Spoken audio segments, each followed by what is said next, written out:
Biochemic के student थे हैदराबाद के बायोकेमिकल के स्टूडेंट में, जब बायोकेमिकल के स्टूडेंट ने हैदराबाद में अपनी पढ़ाई पूरी करी तो हैदराबाद के मेयर को एक चिंता हुई कि हमारे यहाँ जो सीवर की पाइपलाइन है, वो सीवर की जो पाइपलाइन है बहुत ज़्यादा होती है, उससे मटेरियल जो है वो एवरीडे बहुत ज़्यादा प्रोड्यूस होता है। तो मटेरियल को डिसॉल्व करने के लिए उनके पास कोई स्पॉट या कोई चीज़ दिखाई नहीं दे रही थी।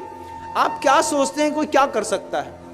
जब ये क्वेश्चन मेयर के दिमाग में खड़ा हुआ कि जो मतलब मैन का बायो प्रोडक्ट है, जो भी मल वगैरह निष्कासित होता है, तो सीवर कनेक्टेड कर दिया, सबके यहाँ के सेप्टिक टैंक हैदराबाद में अलग कर दिए। अब कनेक्टिविटी बना करके सीवर की पाइपलाइन से पूरे हैदराबाद का जो मल है वो एक जगह पर स्टोर होता था।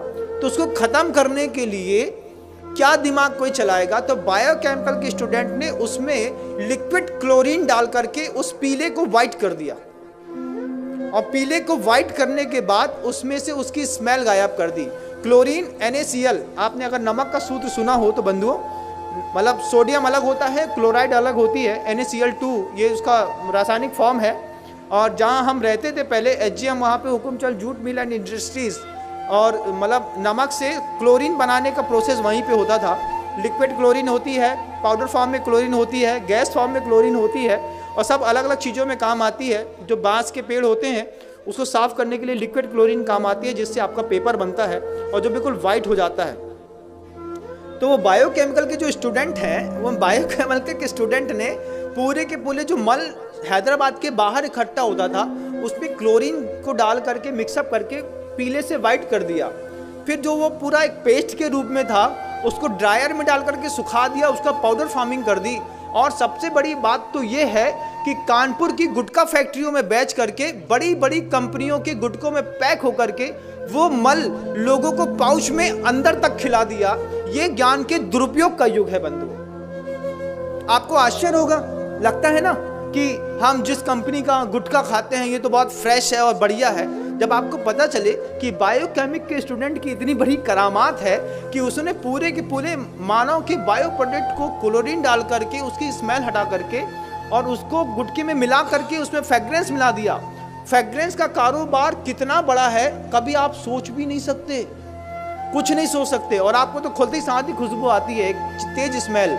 आप किसी भी कंपनी के गुटके को 5 मिनट के लिए एक पानी में डाल दीजिए, थोड़ी देर उसको हाथ से मसल के देखिए, फिर आपको पता चलेगा, जब इसकी स्मेल हट जाएगी फिर उसको खा के देखिए, तब पता चलेगा कि हम अपने मुंह में क्या खाते हैं। उसमें चूना और कांच दोनों मिलाया जाता है कि कांच से बारीक कांच का पाउडर रहता है जिससे आपकी जबान थोड़ी सी कटती है, और चूना उसके ऊपर लगता है तो आपको थोड़ी सरसराहट सी होती है। इसके चक्कर में आप बार बार माउथ फ्रेशनर के रूप में ऐसे पाउच के प्रोडक्ट खाते हैं। बायोकेमिक के स्टूडेंट ने पूरा का पूरा मानव मल उठा करके पाउचों में पैक करके कानपुर की गुटखा फैक्ट्री में जा करके एक बार ऑब्जर्वेशन तो करिए बंधुओं, तब समझ में आएगा ये गुटखा खाने वाले लोग सुबह सुबह मानव का मल खा करके अपनी जिंदगी की शुरुआत करते हैं। ये बायोकेमिक के स्टूडेंट का कमाल है।